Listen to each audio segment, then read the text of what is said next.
Hello बच्चों, कैसे हैं आप लोग। उम्मीद करते हैं सब बढ़िया होगा। और आज हम फिर से 9th क्लास की वीडियो वापस लेके आ गए हैं, फ्रेंच रिवॉल्यूशन की चौथी वीडियो। ठीक है, और स्वागत है आपका अपने यूट्यूब चैनल TSW में, द सोशल वर्ल्ड। ठीक, तो ये जो सीरीज आगे बढ़ रही है उसका 4th पार्ट है द फ्रेंच रिवॉल्यूशन। क्लियर, तो आगे देखते हैं क्या होता है फ्रेंच रिवॉल्यूशन में। एसांस क्लूटोस कपल, ये देखिए एसांस क्लूटोस कपल है, इसमें क्या खासियत थी। ने valiant liberty, this is one of the rare painting. ये एक पेंटिंग वगैरह तैयार की गई थी। ठीक है, तो इनको आप खुद पढ़ सकते हो। ठीक, इनको आप देख लेना एक बार। ठीक, बुक में जो बॉक्स में जो इन्फॉर्मेशन दे रखी होती है उसको एक बार जरूर देख लीजिएगा। थोड़ी सी इन्फॉर्मेटिव हो सकती है, और हो सकता है आपके जो स्कूल के जो टीचर्स वगैरह हैं वो यहाँ से क्या कर दें, आपके क्वेश्चन पुट अप कर सकते हैं। ठीक, इस बात का विशेष ध्यान रखिएगा। उसके बाद देखते हैं आगे क्या होता है मेन पार्ट में। Jacobin came to be known as the sans culottes. ठीक है, अब जैकोबिन्स को क्या बोला जाता है, जो आपका नाम था सेंस क्लूटोस। ठीक है, तो ये नया नाम पड़ा जैकोबिन्स का। Literally meaning those without knee breaches. मैंने पहले ही अभी पीछे जो ड्रेस दिखाई थी उस टाइप की ड्रेस थी। नी ब्रीचेस से नीचे नहीं होती। Sans culottes men wore in addition the red cap that symbolize liberty. Sans culottes की सबसे बड़ी खासियत क्या थी कि ये रेड कैप पहनते थे, और रेड कैप का मतलब होता है लिबर्टी, यानी कि फ्रीडम। ठीक है, रेड कैप का मतलब होता है फ्रीडम, आजादी। क्लियर। उसके बाद 1792 में Jacobin plans an insurrection of a large number of Parisians who were angered by the short supplies and high prices of food. सारी कहानी इसी की थी, शॉर्ट सप्लाई और हाई प्राइसेस ऑफ फूड की। ठीक है, पहली बात जब मैंने पहले ही बताया था कि सप्लाई अगर कम होगी और डिमांड हाई होगी तो प्राइसेस बढ़ेंगे। ठीक है, supply short, demand high, prices increase होंगे। 10 अगस्त को क्या होता है कि they storm the palace of Tuileries. ठीक है, ट्यूलरीज के पैलेस को इन्होंने तोड़ फोड़ करा। ठीक, मैस्केड और द किंग गार्ड्स, किंग के जो गार्ड्स वगैरह थे उनको मार डाला। And held the king himself as the hostage for several hours. ठीक है, इसका सेवरल आवर्स का मतलब क्या होता है, होस्टेज का मतलब क्या कर लिया, राजा को भी गिरफ्त में ले लिया। ठीक है, राजा को क्या बना लिया, बंदी बना लिया बहुत सारे घंटों के लिए। ठीक है, ये कुछ वहां की इमेजेस हैं उस टाइम की। ठीक, क्या होता है कि later the assembly voted to imprison the royal family, और असेंबली ने मिलकर वोट करा, वोटिंग करी। क्या बोला कि रॉयल फैमिली को क्या करना चाहिए, इम्प्रिजन। इम्प्रिजन का मतलब क्या होता है, जेल में डालना चाहिए। ठीक है, जेल में इनको डाल देना चाहिए क्योंकि इनने घिनौने अपराध करे हैं, गलत काम करे हैं। ठीक, ये असेंबली ने, जो नेशनल असेंबली बनी थी, उसने ये वोटिंग करके बोला। उसके बाद from now on all man of 21 years. ठीक है, अब क्या हुआ, 21 साल से ऊपर के जो भी मैन थे एंड एबव और regardless of wealth got their right to vote. ठीक है, चाहे उनके पास वेल्थ हो या ना हो, कुछ भी हो, ठीक है, उनको क्या मिल जाती है, यहाँ पे वोटिंग राइट दे देता है। कौन देता है आपका, ये क्वेश्चन ध्यान रखना, जैकोबिन क्लब। ठीक है, ये ध्यान रखना कि किसने आके आपके 21 ईयर्स पे, ठीक है, मतलब कोई भी मैन हो, चाहे उसके पास वेल्थ हो या ना हो, बस वो 21 साल का होना चाहिए, उसको क्या दे दी गई है भैया, आपकी अब वोटिंग राइट्स मिल गई। तो इस पॉइंट को जरूर ध्यान रखिएगा, इसको लिख लीजिएगा आप। उसके बाद newly elected assembly word called convection. तो क्वेश्चन यहां से भी बन सकता है कि जो न्यूली इलेक्टेड असेंबली है उसको क्या कहते हैं, तो उसको कहते थे वहां पे कन्वेंशन बोला जाता है न्यूली इलेक्टेड असेंबली को। बेटा 21 सितंबर 1792 abolish the monarchy and declare France as republic. और इस डेट को याद रखना है फ्रांस की को कि when France became the Republic nation. ठीक है, तो अबॉलिश द मोनार्की, मोनार्की यहाँ पे खत्म की गई और क्या डिक्लेयर किया गया, रिपब्लिक। रिपब्लिक का मतलब क्या होता है, अब फ्री है। ठीक है, फ्री कंट्री।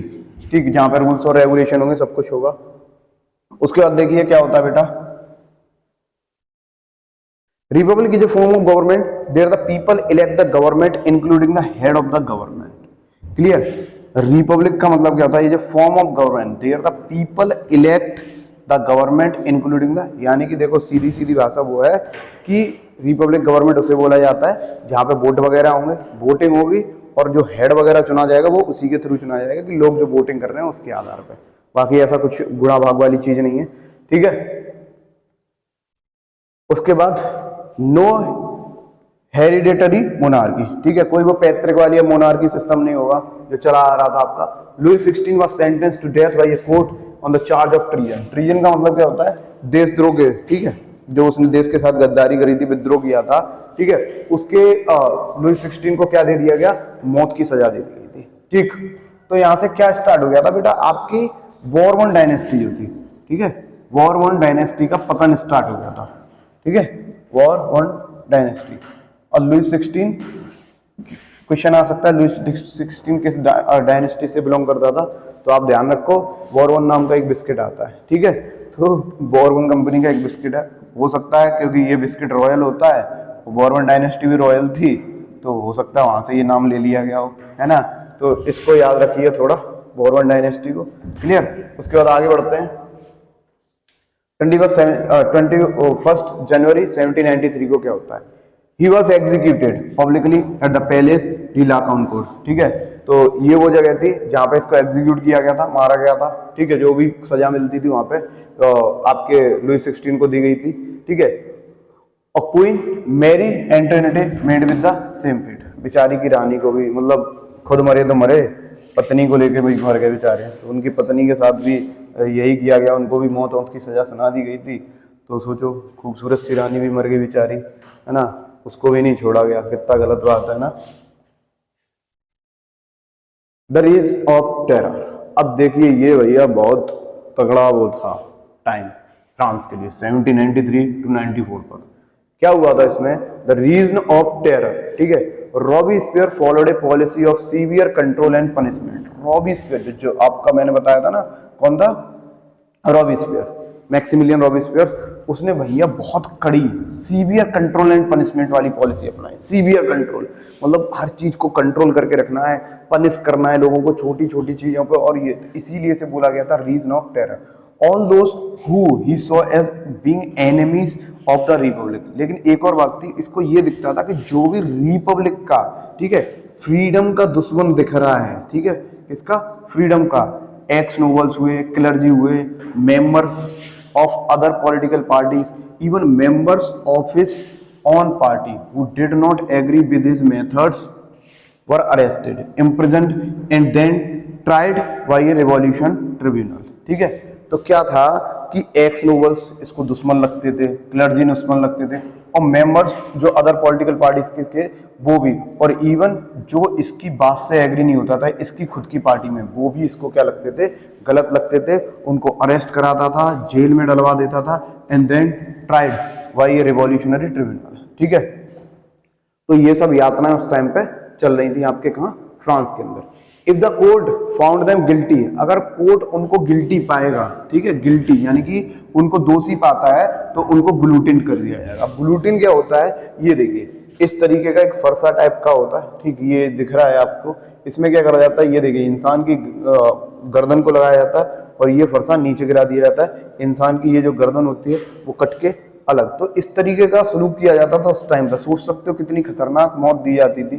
ठीक है, और इंडिया में प्रेजेंट टाइम में इस मौत की बड़ी जरूरत है। ठीक है, जितने भी गलत काम करते हैं, जो भी गलत काम करते हैं, ग्लूटिन करवाओ सीधे उनको, डायरेक्ट ग्लूटिन, खत्म, तो केस होंगे ही नहीं। तो ये देखिए इस तरीके से उनको कटवा दिया जाता था बेचारे, ये देखो शायद धड़ उठा, उसका सर उठा रहा है ना। उसके बाद ग्लूटिन क्या था, सबसे मेन बात आती है, ग्लूटिन था क्या। Gluten is a device consisting of two poles and a blade with which a person is beheaded. It was named after the Dr. Gluten who invented. ये डॉक्टर ग्लूटिन के नाम पे इसका नाम रख दिया गया था। पहले ऐसा ही करते थे कि जो भी चीजें, कोई लॉ मिलता है या कुछ भी वो मिलता है, तो डॉक्टरों के नाम पे रख देते थे भैया कि ये डॉक्टर साहब हैं, ये वो हैं। ठीक है, तो उन्हीं के नाम पर, तो ये थे डॉक्टर ग्लूटिन, और इन्हीं के नाम पे इसका अस्त्र का, इस शस्त्र का नाम रख दिया गया ग्लूटिन। शस्त्र ही है एक तरीके से, है ना, कि मतलब देखो इंसान, मतलब इंसान गलती करने से डरता होगा। हमारे यहाँ देखा है, तो तुम दिल्ली वाला कांड देख लो, कैसे करके मतलब उसने मतलब बिल्कुल बेरहम होके, बेशरम होके उसने जो काम करा है ना, कांड करा है ना, सच में भाई साहब वो बहुत गलत करा है ना। तो वही, तो ऐसे लोगों को क्या कर देना चाहिए, ग्लूटिन करवा दो ऐसे लोगों को, खत्म, वो करेंगे ही नहीं फिर आगे से। इतना डर, एक को मारोगे ना 10 अपने आप डर जाएंगे भाई साहब, एक को मारो बस, एक को खत्म कर दो बिल्कुल। एक को ऐसा ग्लूटिन, डॉक्टर ग्लूटिन वाली मशीन ले आओ या बना दो, क्या दिक्कत है, अब तो टेक्नोलॉजी बहुत आसान है ना, इसे बनाने में क्या है, इसे तो कोई भी बना लेगा। ठीक, उसके बाद आगे बढ़ते हैं। मैंने मजाक में बोला है, कोई सीरियस मत हो, ऑफेंड मत हो ना, ठीक है, क्योंकि हमें लॉ पे भरोसा है, अपने पे कानून व्यवस्था है हमारे यहाँ, ठीक है, तो ऐसा कर नहीं सकते, कानून का भी ध्यान रखना पड़ता है हमको बहुत ज़्यादा, तो वो मैं बस मजाक में बोल देता हूँ ताकि थोड़ा आपको वो लगता है। अब देखिए, Robespierre government issued laws placing maximum ceiling on wages and prices, ठीक है, meat and bread were ration, meat और ब्रेड बांटे जा रहे थे, उसने मैक्सिमम सीलिंग कर दी थी किस पे, वेजेस पे एंड प्राइसेस पे, ठीक है। Peasant were force to transport their grain to the city, और पीजेंट्स को फोर्स किया जा रहा था कि भैया अपने ग्रेन को ट्रांसपोर्ट करो cities and sell it prices fixed by the government. और यहाँ पे अब क्या रेस्ट्रिक्शन आ गए कि तुमको उस प्राइस पे बेचना है जो प्राइसेस किसने फिक्स करे हैं, आपके गवर्नमेंट ने फिक्स करे हैं, ठीक है। Use of more expensive white flour was forbidden, और व्हाइट फ्लोर का यूज कम से कम, ठीक है। All citizen were required to eat the pain de egalite, यानी इक्वलिटी ब्रेड, सबको इक्वलिटी ब्रेड मिलेगा, and loaf made of the whole wheat, और ब्रेड का एक टुकड़ा जो पूरे गेहूं का बना, होल व्हीट का बना होगा, जिसके अंदर से वो होता है ना मैदा और वो वाला फर्क है, ठीक है। तो व्हाइट फ्लोर नहीं, अब होल व्हीट मिल रहा है, होल व्हीट का ब्रेड वगैरह मिलेगा, तो ये थोड़े से चीजें चेंज कर दी गई थी वहां तक। चर्चेस वर शट डाउन, चर्चेस को क्या कर दिया गया, शट डाउन कर दिया गया, and their buildings converted into barracks और ऑफिसेस, उनके बिल्डिंग्स को किसमें कन्वर्ट कर दिया गया, बैरक्स में और ऑफिसेस में, क्लियर। तो धीरे धीरे देख रहे हैं चर्च वगैरह सब बंद हो रहे हैं, क्योंकि क्लर्जी क्लास खत्म कर दी थी रॉबिस्पियर ने, ये सब चीजें नहीं थी, इसी की वजह से। Finally he was convicted by a court in July 1794, arrested and on the next day sent to the guillotine, ठीक है। कौन, रॉबिस्पियर। जब रॉबिस्पियर की ये सारी चीजें देख के ना लोग बड़े डर से गए थे, ठीक है, तो उसको भी क्या करा गया, अरेस्ट कर लिया गया, ठीक है, और उसको अगले ही दिन क्या कर दिया गया, सेंट टू द ग्लूटन, उसको भी ग्लूटन कर दिया गया। यानी कि रॉबिस्पियर ठीक था, लेकिन इतनी कड़ी पॉलिसियां बहुत बेवकूफ भरी चीज थी, इतना वो नहीं करते हैं कि मतलब तुम्हें अगर किसी ने मौका दिया है तो उसको सही से यूज करो, ये नहीं है कि मतलब तुम इस टाइप का काम कर दो कि लोग तुम्हारे ही अपने लोग तुमसे डरने लगे और तुम अपने ही लोगों को मारने लगो, तो ये कहीं ना कहीं गलत था। तो इसकी की वजह से अगले दिन रॉबिस्पियर को अरेस्ट वगैरह किया। Robespierre pursued his policy so relentlessly, ठीक है, that even his supporter began to demand moderation, वो मॉडरेशन नहीं करने देता था, लेकिन लोग क्या चाहते थे, मॉडरेशन। और कितने ही ताकतवर हो सकते हो, जब तक तुम्हारी सपोर्ट में सपोर्टर्स नहीं होंगे तब तक यू आर नथिंग, क्लियर। चलिए आगे बढ़ते हैं।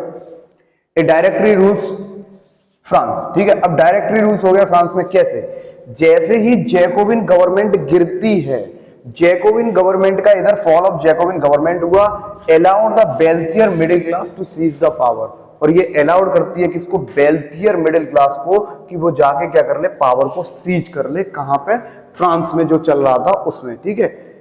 देखो आपको पता है अस्थिरता बहुत थी, अनस्टेबिलिटी बहुत थी फ्रांस के अंदर, कभी कोई गवर्नमेंट है, कभी कुछ हो रहा है, कभी कुछ हो रहा है, तो अस्थिरता कह सकते हैं इसको, ठीक है, निश्चितता नहीं थी कहीं पे भी, ठीक, हर तरफ अनस्टेबिलिटी दिख रही थी, टर्मोइल मतलब उथल पुथल मचा हुआ था फ्रांस के अंदर, मतलब चीजें बिल्कुल स्मूथ ऐसे करके स्मूथ नहीं चल रही थी, चीजें ऐसे थी ऐसे, ठीक है, ऐसे ऐसे ऐसे, कभी ऐसे, ठीक। तो चीजों को सही करने के लिए एक स्टेबल गवर्नमेंट चाहिए थी।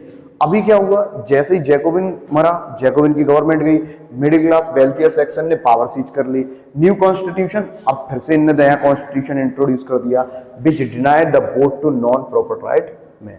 अब देखो इनने भी क्या कर दिया कि वोटिंग राइट्स को, वोटिंग जो जैकोबिन गवर्नमेंट ने वोटिंग राइट्स दे दी थी किसको, जो भी 21 साल का है, ठीक है, 21 साल या उससे ऊपर का, और जिसके पास प्रॉपर्टी हो या ना हो, इन लोगों ने वो वोटिंग राइट्स क्या कर दी, खत्म कर दी। और वोटिंग राइट सब किस पे, vote to non proper right, ठीक है, यानी कि डिनाइड, ठीक है। Section of society, it provided for 2 elected legislative council, अब 2 इलेक्टेड लेजिस्लेटिव काउंसिल बने, कैसे बने देखते हैं। Appointed directory made up of 5 executive members, ठीक है, एक डायरेक्टरी बनी वहां पे, ठीक है, जिसके अंदर आपके 5 मेंबर्स होते थे, मेड अप ऑफ 5 मेंबर्स। अब क्या था इस डायरेक्टरी में, क्या होती थी ये डायरेक्टरी, क्या करती थी, against the concentration of power in one man executive as under the Jacobins. अब देखिए डायरेक्टर्स ऑफन, अब डायरेक्टर्स जो थे, यानी कि जो डायरेक्टरी के 5 लोग थे, clash with the legislative council, और उनका कहीं ना कहीं क्लैश होता ही रहता था, झगड़ा या कुछ भी कह सकते हो, ठीक है। आपके लेजिस्लेटिव काउंसिल से झगड़ा होता ही है। Who then sought to dismiss them, और वो लोग मतलब डिसमिस करने की बोलते रहते थे। ये सब चीजें वहां पे बड़ी मतलब अब भी पावर जब वो कर ली है, सीज कर ली है, फिर भी कोई फायदा है नहीं फ्रांस के अंदर। मतलब देखिए मिडिल क्लास के लोगों ने ही ये सब करा, और मिडिल क्लास के लोग ही अब थोड़ी सी मतलब ये यातनाएं टाइप की अपनी मर्जी चला रहे हैं। तो इसका मतलब तो यही था ना कि आपके आने से फायदा भी हुआ। इससे अच्छा तो फिर लुई 16 था ही। लुई 16 के यहाँ सब कुछ सही तो चल रहा था, क्या दिक्कत थी। लेकिन नहीं भाई साहब, ये सब चीजें होने लगी। उसके बाद political instability of the directory paved the way for the rise of the military dictator Napoleon Bonaparte है। और ये मेरा फेवरेट कैरेक्टर है आपका पूरी हिस्ट्री के अंदर, ठीक है। 2-3 कैरेक्टर हैं जो मेरे को बड़े पसंद है, एक उनमें से ही एक नेपोलियन बोनापार्ट है, ठीक है। अब जब इसने देखा 1794, क्लियर बेटा, 1794 में देखा फ्रांस के अंदर क्या है, इनस्टेबिलिटी है, डायरेक्टरी के रूल में कोई फायदा नहीं है, उनका लेजिस्लेटिव काउंसिल से आपस में ये लोग लड़ते रहते हैं, लड़ाई होती रहती है।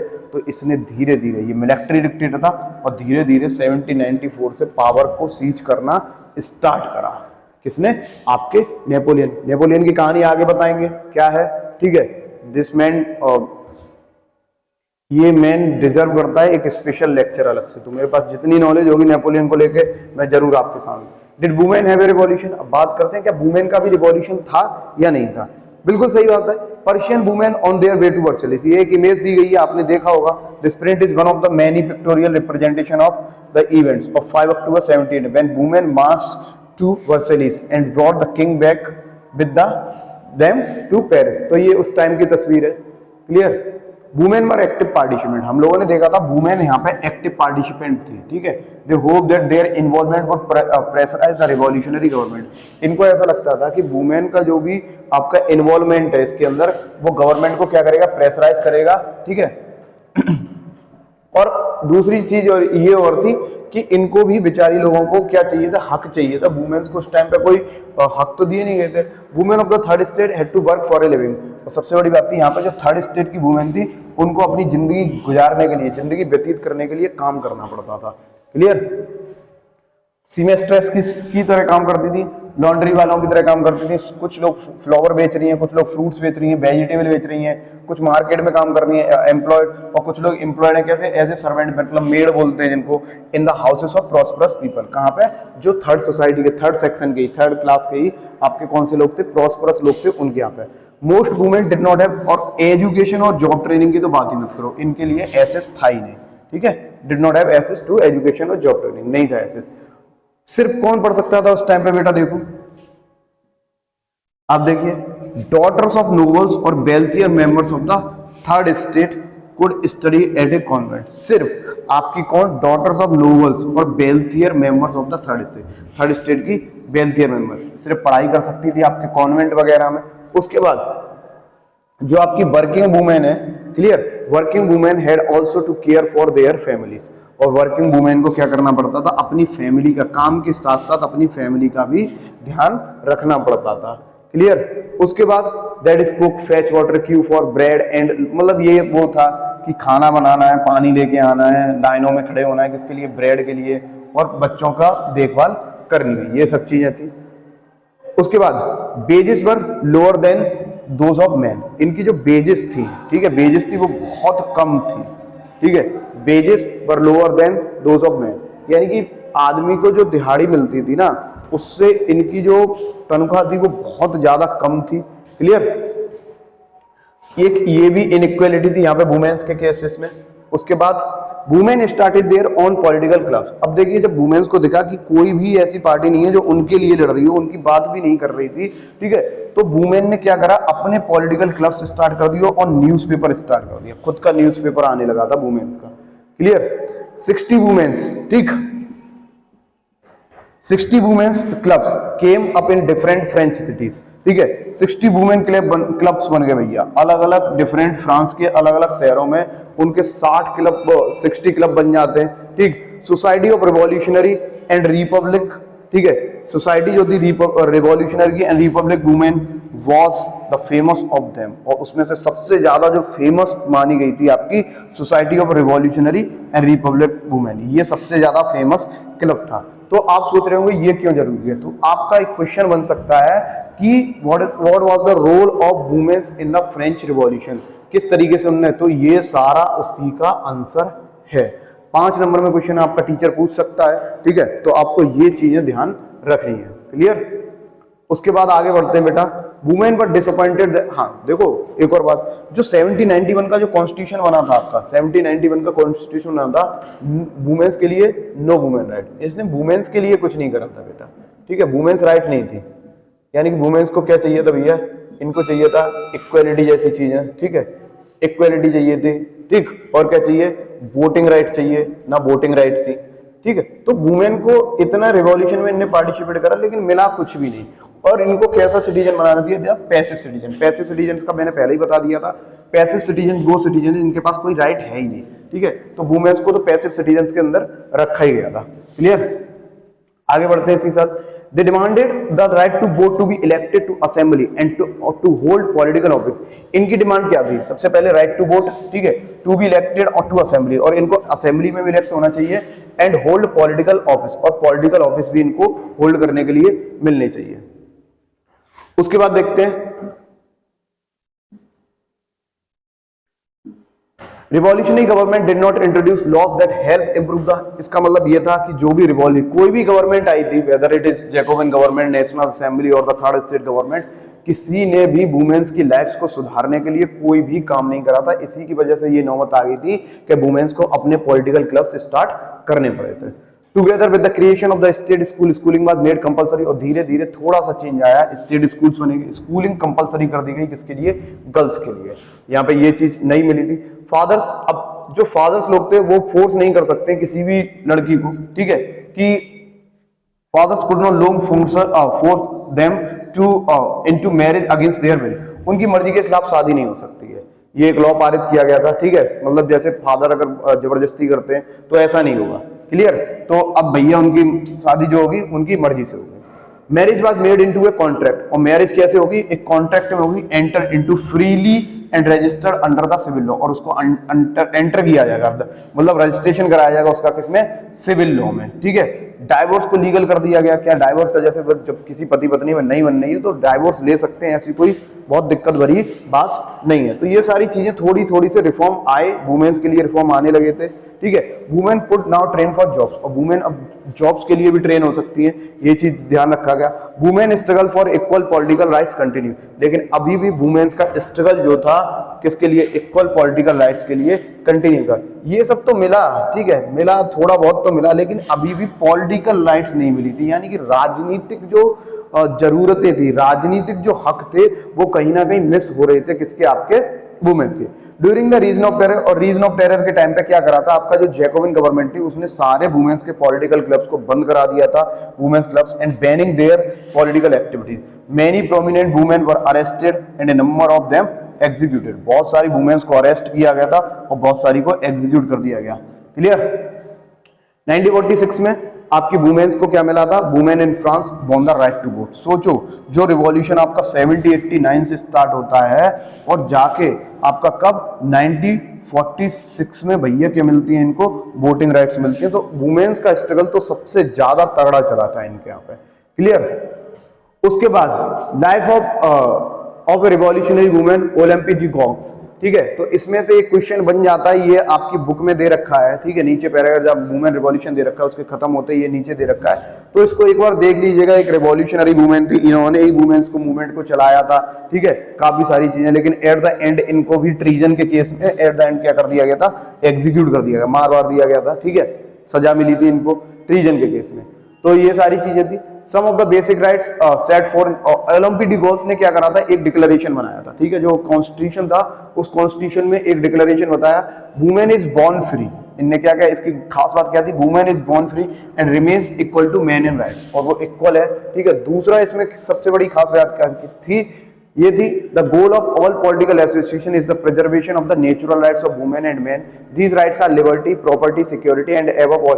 देखो मेन बात कुछ नहीं थी, मेन बात इतनी ही थी कि जो ओलंपी डिगोस ने जो भी चीजें बनाई, मतलब जो कॉन्स्टिट्यूशन का जो डिक्लेरेशन तैयार करा था, उसमें यही दिखाया था कि वुमेन भी जो है मैन के इक्वल है। The source of all sovereignty resides in the nation which is nothing but the union of the women and man. और ये जो कहती थी कि जो देश जो बनता है वो किससे की यूनियन से बनता है, वुमेन एंड मैन की से, सिर्फ मैन की से नहीं बनता है। The law should be expression of the general will, all female and male citizen should have say either personally और बाय देयर रिप्रेजेंटेटिव। तो ये सारी चीजें आप ध्यान रखिएगा, पॉइंट को एक बार देख लीजिएगा, पढ़ लीजिएगा, ऐसा कुछ विशेष नहीं है वैसे, क्योंकि आपके बॉक्स इन्फॉर्मेशन से क्वेश्चन देना जरूरी नहीं होता है, लेकिन आपको पता होनी चाहिए ये बॉक्स इन्फॉर्मेशन जरूरी क्यों है। Clear? No women is an exception, she is accused, arrested and detained in case is determined by the law, women like man obey this rigorous law.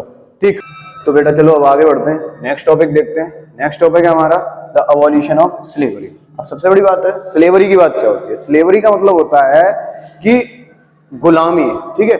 Slavery का मतलब होता है आपका क्या, गुलामी, ठीक है। अब वहां पे स्लेवरी खत्म कैसे हुई थी? स्लेवरी खत्म हुई थी इसका मतलब थी, स्टार्ट हुई थी कभी ना कभी, और लोग स्लेवरी करवाते थे। क्या था इसका स्लेवरी का मतलब, बात करते हैं, ठीक है। तो स्लेवरी से देखेंगे क्या रीजन था स्लेवरी का आपका। One of the most revolutionary social reforms of the Jacobin regime was the abolition of slavery. अब देखिए जो सबसे रिवॉल्यूशनरी जो सोशल रिफॉर्म माना गया था किसका, आपके जैकोबिन क्लब का, वो माना गया था क्या, इन्होंने स्लेवरी को खत्म करा था। किसको खत्म करा था? दास्ता, यानी दास्ता बोल सकते, दास बना लेते थे इसमें या गुलाम बना लेते थे, ठीक है। फ्रेंच कॉलोनीज को स्लेवरी खत्म करी थी बिल्कुल की बिल्कुल। उसके बाद क्या हुआ था आपका, और क्या था देखिए, अब ये पूरा जो दिख रहा है आपको, ये पूरा तैयार किया गया है। स्लेवरी होती कैसे थी आपकी, क्लियर? तो मैं एक बार इरेज करता हूं इसको, फिर मैं बताता हूं आपकी स्लेवरी कैसे होती थी। The colonies in the Caribbean, Martinique, Guadeloupe, San Domingo, ठीक है, were important suppliers of commodities such as तंबाकू, इंडिगो, शुगर एंड कॉफी। आपको इनका ध्यान रखना है कि कौन सी कॉलोनीज थी, ठीक है। ये 3 कॉलोनीज थी। यहां से सप्लाई क्या क्या होता है, तो ये सप्लाई देखनी है आपको। And the reluctance of the Europeans to go and work in distant and unfamiliar lands, being a shortage of labor on the plantation, so this was made by the triangular slave trade between Europe, Africa and America. Triangular slave trade चलती थी, ठीक है, किसमें, आपके Europe में, ठीक, America में, और कौन था भैया आपका, अफ्रीका। आपके जो स्लेव्स होते थे वो बेसिकली कहां के होते थे, आपके अफ्रीका के स्लेव्स, आपके अफ्रीका से होते थे, क्लियर। तो ये सारी चीजें आपको थोड़ा सा ध्यान रखनी है। उसके बाद began in the 17th century, French merchants sailed from the ports of Bordeaux. French के जो मर्चेंट्स थे वो सेल करते थे कहां से, बोर्डियक्स और नेंटिस से अफ्रीकन कोस्ट तक, where they bought slaves from the local chieftains, और जहां से वो स्लेव्स को खरीदते थे, किससे, लोकल जो चिफ्टेंस होते थे उनसे, क्लियर। तो इसका मतलब क्या है कि जो आपके जो गुलाम आते थे वो कहां से आते थे बेटा, स्लेव्स जो आते थे वो कहां से आते थे, अफ्रीका से, जैसा कि मैंने यहां बताया आपको, क्लियर।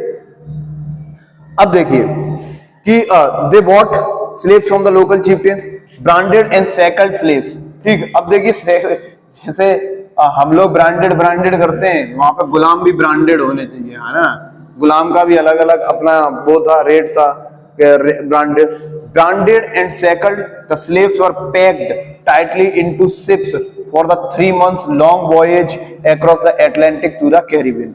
यानी कि एटलांटिक ओशियन से लेके कैरिबियन ओशियन तक का, ठीक है, एटलांटिक टू द कैरिबियन। तो इस तरीके से स्लेव ट्रेड चलती थी। यूरोप से वो आपके अफ्रीका से खरीदे जा रहे हैं, अमेरिका ले जाए जा रहे हैं, यूरोप ले जा रहे हैं, ठीक है। उनको ब्रांडेड और सैकल्ड बांधते हुए, स्लेव्स वर पैक्ड टाइटली, उनको टाइटली पैक कर लेते थे शिप के अंदर। 3 महीने का ये जो लॉन्ग वॉयज चलता था, ठीक है, कहां से, एटलांटिक से आपके कैरिबियन तक। उसके बाद बेटा क्या है, आगे बढ़ते हैं, ठीक। उसके बाद देखिए there they were sold to plantation owners. उसके बाद क्या होता था, इनको प्लांटेशन ओनर्स को बेच दिया जाता था, ये ध्यान रखिएगा। There they were sold to the plantation owners. The exploitation of slave labour made it possible to meet the growing demand in European markets for sugar, coffee and indigo. और क्या था कि the exploitation of slave labour made it possible to meet the growing demand. जो growing demand grow हो रही थी किसके अंदर, यूरोप मार्केट के अंदर, किसकी, शुगर की, कॉफी की एंड इंडिगो की, इसलिए, ठीक है। Port cities like Bordeaux and the Nantes on their economic prosperity to the flourishing slave trade. और जो आपका ये जो बॉर्डियक्स और नेंटीन्स था, इनका जो भी प्रॉस्पेरिटी, इकोनॉमिक प्रॉस्पेरिटी जो जनरेट हो रही थी, वो किससे हो रही थी, स्लेव ट्रेड की वजह से ही जनरेट हो रही थी, ये बात ध्यान रखिएगा, ठीक है। उसके बाद throughout the 18th century there was little criticism of slavery in France. अब देखिए क्या हुआ, 18वीं शताब्दी आते आते बेटा, 18वीं शताब्दी जैसे ही आई तो धीरे धीरे अब लोगों को दिमाग आने लगा, मतलब ये कहने लगे कि ये जो स्लेवरी है ये गलत चीज है, इसका क्रिटिसाइज करने लगे, इसको मतलब लोग कहने लगे कि ये सही चीज नहीं है और हम लोग सही नहीं करवा रहे हैं, ठीक है। तो क्रिटिसाइज होने लगा इसका, स्लेवरी का। The national assembly had long debates, और नेशनल असेंबली के अंदर क्या, धीरे धीरे लॉन्ग डिबेट्स स्टार्ट हो गई about whether the rights of man should be extended to all French subject include those in the colonies. अब देखिए धीरे धीरे क्या हुआ, आपकी डिबेट होने लगी इस बात पे कि जो मेंस की राइट्स हैं, rights of men should be extended to all French subject including those in the colonies, ठीक है। तो जो राइट्स ऑफ मैन है वो उनपे भी अप्लाई नहीं होनी चाहिए जो कॉलोनीज में है, ठीक है। कॉलोनी जहां पे ब्रिटिश की कॉलोनीज थी वहां पे भी ये अप्लाई होनी चाहिए, यानी कि ये एक तरीके से बात की जा रही थी कि ये जो राइट्स होंगी, राइट्स ऑफ मैन होंगी, वो स्लेव्स के लिए होंगी या नहीं होंगी, क्लियर, क्योंकि क्रिटिसाइज किया जा रहा था हर जगह पर, ठीक। उसके बाद देखिए, but it did not pass any law, ठीक है, कोई लॉ पास नहीं किया गया, क्यों, क्योंकि अपोजिशन का डर था, fearing opposition from businessman whose income depended on the slave trade. अब देखिए लॉ इसलिए नहीं पास करा क्योंकि जो आपकी बिजनेस क्लास थी, ठीक है, जो स्लेव ट्रेड करते थे, उनकी जो इनकम थी वो किस पे डिपेंड करती थी, स्लेव ट्रेड पे। तो इसकी वजह से आपका जो मतलब पार्लियामेंट के अंदर या असेंबली के अंदर कोई भी लॉ पास नहीं किया गया था। It was finally the convention, ठीक है। अब क्या हुआ, जब कन्वेंशन बना which 1794 legislate to free all slaves in the French overseas possession. और क्या हुआ, 1794 में हमारे कन्वेंशन ने आदेश दिया कि भैया सारे जो स्लेव्स हैं उनको आजाद कर दिया जाए, ठीक है, आजाद कर दिया जाए, ठीक है भैया। उसके बाद this however turn out to be a short term measure, लेकिन ये क्या हुआ, एक छोटे समय के लिए हुआ था। 10 years लेटर, उसके बाद जब हमारा कौन आता है, 1794 की बात है, ठीक है, और 1794, उसके बाद 1794 से 10 ईयर 1804। अब 1804 की कहानी अगर जो 10th वाले बच्चे हैं जिनको थोड़ा सा भी हिस्ट्री में इंटरेस्ट है उनने पढ़ा होगा। यहाँ पे एनसीसी आया, एनसीसी ने कौन सा, नेपोलियन अपना सिविल कोड लेके आता है, ठीक है, उसकी बात हो रही है। उस सिविल कोड में इसने रीइंट्रोड्यूस स्लेवरी, इसने स्लेवरी को फिर से रीइंट्रोड्यूस किया था। Plantation owners understood their freedom, plantation के ऑनर्स ने क्या understood their freedom as including the right to enslave African Negroes.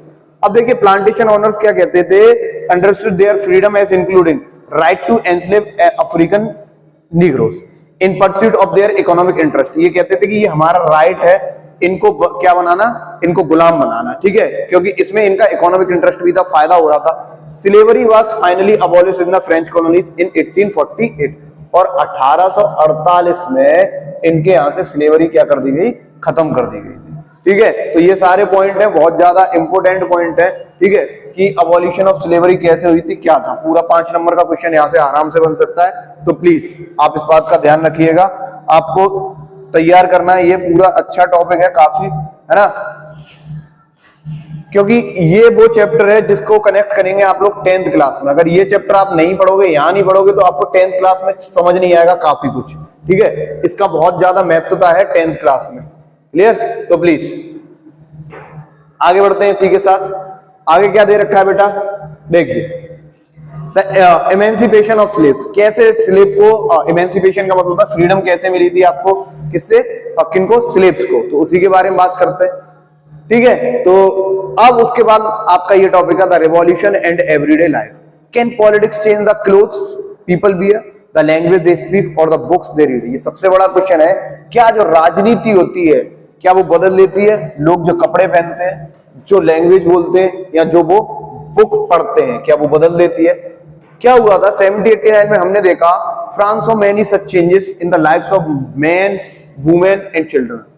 France ने एक बहुत बड़ा चेंज देखा, ड्रास्टिक चेंज देखा, ठीक है, और लोगों की जिंदगी में, चाहे वो आदमी हो, औरत हो, बच्चे हो, ठीक। 78 revolutionary government took it upon themselves to pass law, ठीक है, रिवॉल्यूशनरी गवर्नमेंट, ठीक है, लॉ पास कर रही है, मतलब कुछ ना कुछ होता ही रहता है। Storming of the Bastille in the summer of the 1789 was the abolition of censorship, ठीक है। क्या हुआ? Storming of the Bastille in the summer of 1789 was the abolition of censorship. क्या होती है सेंसरशिप? का मतलब होता है कि आप जब भी कुछ किसी के खिलाफ लिखना चाहते, स्पेशली राजा या किसी के खिलाफ, और वहां पे क्या है, सेंसरशिप लागू हुई है, ठीक है। तो जो भी आप लिखेंगे किसमें, न्यूज़पेपर में या फिर किसी मैगजीन में या किसी मतलब न्यूज चैनल पे, तो आपको वो सारी चीजें पहले राजा को दिखानी पड़ेंगी, ठीक है। अगर राजा उनको पास करता है तो ही वो पास होंगी, अदरवाइज वो पास नहीं होती है। तो वही होती है सेंसरशिप। और अब क्या हुआ 1789 के बाद यहाँ पे अबॉलिशन ऑफ सेंसरशिप को हटा दिया गया, सेंसरशिप, ठीक है।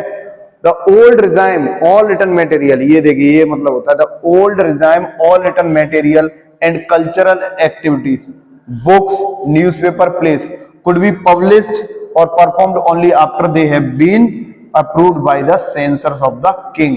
यानी कि जब किंग उनको अप्रूव कर देता है तभी ये क्या हो सकती हैं, इनको आगे प्रिंट किया जाएगा, आगे बढ़ाया जाएगा। अगर किंग ने मना कर दिया तो भैया इनको वहीं रोक दिया जाएगा, ठीक है।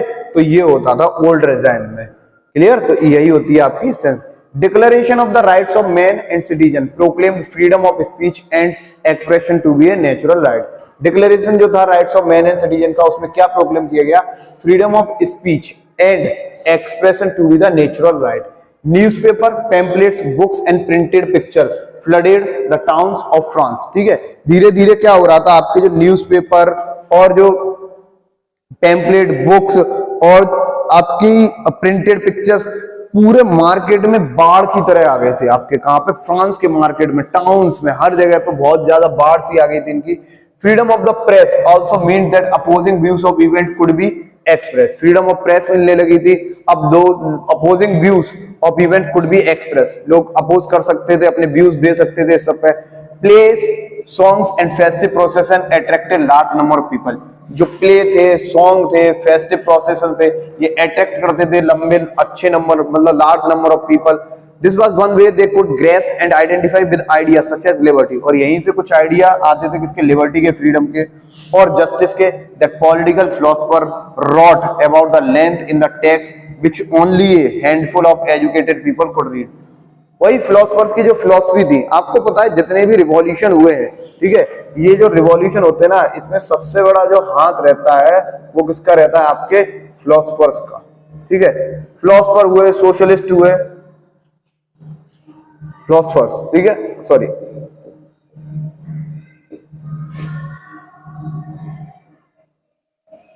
सबसे ज्यादा जो मेन रहते हैं आपके फिलोसफर्स हैं, ठीक है। उसके बाद सोशलिस्ट हैं, ठीक, जैसे कार्ल मार्क्स सर हो गए, वेबर सर हो गए, ये सारे बहुत बड़े बड़े नाम हैं, ठीक है। तो ये अपनी लिखाई के बुनियाद पे, अपने लिखने के उस पे ये क्या कर सकते हैं कि एक तरीके से रिवॉल्यूशन करवा सकते हैं, ठीक है। ये देखिए, Marat addressing the people, this is a painting by Louis Leopold Boilly, ठीक है। ये एक कोई मराठ है, वो एड्रेस कर रहे हैं लोगों को, क्लियर। उसके बाद देखिए कंक्लूजन क्या निकलता भैया इस चैप्टर का, 1804। अब देखिए धीरे धीरे जब वहां पे इतनी ज्यादा क्या रहती थी, आपको पता है इनस्टेबिलिटी बहुत रहती थी, ठीक है। 70 इनस्टेबिलिटी आपकी कब से थी, आपके 1789 से हमने देखा था इनस्टेबिलिटी बहुत थी, ठीक है। क्यों? क्योंकि रिवॉल्यूशन वगैरह स्टार्ट हो गया था। Napoleon Bonaparte crowned himself emperor of France, और 1804 में नेपोलियन जो बोनापार्टे था वो एम्परर ऑफ फ्रांस बनता है, ठीक है। उसके बाद क्या होता है, set out to conquer neighbouring European countries. और ये तो भैया बंदा ही अलग था, ठीक है। ये मतलब जो नेपोलियन था, इसकी तो हिस्ट्री आपको पता नहीं है, इनकी हिस्ट्री जो थी वो बहुत अलग थी यार, क्लियर। उसके बाद ही इंट्रोड्यूस मैनी लॉस, ठीक है। क्या है, इन्होंने बहुत सारे लॉ इंट्रोड्यूस करे थे, किसने, आपके नेपोलियन जी ने, ठीक है। Many laws such as the protection of private property, जैसे प्रोटेक्शन ऑफ प्राइवेट, किसकी प्रोटेक्शन कर सकते हैं आप, प्राइवेट प्रॉपर्टी की प्रोटेक्शन। उसके बाद इन्होंने uniform system of weights measure, ये हम डिस्कस करेंगे क्लास 10 के फर्स्ट चैप्टर में, ठीक है। The rise of nationalism Europe में, उसमें हम पढ़ेंगे एनसीसी के बारे में, एनसीसी 1804। नेपोलियन सिविल कोड 1804 में ये सारी चीजें डिस्कस होंगी, तो यहाँ पे बस इतना पढ़ लीजिए आप, ठीक है। लेकिन क्या हुआ था 1815 के युद्ध में, वाटरलू के युद्ध में, ठीक है, कौन हार गया था? आपका नेपोलियन हार गया था। ये बात ध्यान रखिएगा। इनिशियली बहुत सारे लोग नेपोलियन को कैसे देखते थे? As a liberator. क्या ये हमें फ्रीडम दिलाएंगे, ठीक है, would bring freedom for the people. ये क्या लेके आएंगे भैया? फ्रीडम लेके आएंगे हमारे लिए, ठीक। But soon the Napoleonic armies, लेकिन क्या हुआ? जो नेपोलियनिक आर्मीज है came to be viewed everywhere as an invading force. लेकिन क्या धीरे धीरे लोगों को लगने लगा जो नेपोलियनिक आर्मीज है वो क्या है, कैसा काम कर रही है? एज ए इन्वेडिंग फोर्स, बस फतेह करना है। ये मतलब नेपोलियन ने, ये समझ लीजिए, आधा यूरोप कब्जा कर लिया था आपने, ठीक है। नेपोलियन बहुत होशियार आदमी था, ठीक है, मिलिट्री में रह चुके थे ये, ठीक। तो वही सब, many of his measures that carried the revolutionary ideas of liberty and modern laws to other parts of the Europe had an impact on people long after the Napoleon had left. और ये जब चले भी गए थे 1815 के युद्ध के बाद, जब वाटरलू में हार गए थे, इन्हें जेल वगैरह में डाल दिया गया था, उसके बाद भी इन्होंने जो चीजें तैयार करी थी, इन्होंने जो सिस्टम तैयार करा था, जो नेपोलियन सिविल कोड लाए थे, उसमें बहुत सारी चीजें ऐसी थी जो एक लंबे अरसे तक नेपोलियन को याद रखा गया वहां पे। कहां पे? आपके फ्रांस के अंदर, ठीक है। पूरे यूरोप की बात करूंगा, यूरोप में भी बहुत ideas of liberty and democratic rights were the main legacy of the French revolution. हमें फ्रेंच रिवॉल्यूशन क्या देता है? Ideas of liberty and democratic right, ठीक है। तो ये देखिए हमको वहीं से मिला था, जो इंडियन कॉन्स्टिट्यूशन में कहीं ना कहीं होते हैं, ठीक। Colonies people rework the idea of freedom from bondage into their movement to create the sovereign nation state। हर तरफ नेशन स्टेट वगैरह बनने लगे थे, ठीक है। नेपोलियन क्रॉसिंग द एल्प्स, ये कहानी है अलग, एल्प्स पहाड़ों की, ठीक है। तो मैं किसी दिन इसको एक छोटी सी वीडियो में लेके आता हूं, ठीक है। नेपोलियन ने जो एल्प्स किया। टीपू सुल्तान, और हमारे यहाँ पे कौन? ये जो टीपू सुल्तान जी थे और जो राजा राम मोहन रॉय थे। Tipu Sultan and Raja Ram Mohan Roy are two examples of individuals who responded to the ideas coming from the revolutionary France। और ये बहुत ज्यादा क्या हुए थे? इन्फ्लुएंस हुए थे किससे? फ्रेंच रिवॉल्यूशन से, ठीक है। सबसे ज्यादा ये क्वेश्चन बनता है कि इंडिया के अंदर जो सबसे ज्यादा इन्फ्लुएंस हुए हैं फ्रेंच रिवॉल्यूशन से, कौन कौन थे? तो टीपू सुल्तान एंड राजा राम मोहन रॉय। क्लियर? तो this is all about the chapter बेटा, ये सब कुछ था हमारे इस चैप्टर के बारे में। क्लियर? और इसके बाद जो वीडियो आएगी वो आपकी क्वेश्चंस की आएगी, जिसके अंदर हम 15 क्वेश्चन लेके आएंगे, ठीक है। आपके 15 क्वेश्चन लेके आएंगे, जिसके अंदर उसको आप लोग देखिएगा वीडियो को, पहले ये सारी वीडियो कंप्लीट करिए, उसके बाद हम लोग आपसे मिलेंगे बहुत जल्दी नए चैप्टर के साथ। नया चैप्टर हम जो आपका स्टार्ट करेंगे, Y democracy, what is democracy, ठीक है। What is democracy and Y democracy, उसकी वीडियो जल्दी से जल्दी अपलोड की जाएंगे। और इस बार जो फ्रेंच रिवॉल्यूशन में थोड़ी सी देरी हुई है उसके लिए सॉरी, ठीक है। तो मिलते हैं नई वीडियो में, तब तक आप खुश रहिए, मस्त रहिए। और हाँ, थैंक यू सो मच, आपने जो 9th क्लास की वीडियो को रेस्पॉन्ड दिया था फाइल वाली वीडियो के लिए, उसके लिए बहुत बहुत शुक्रिया।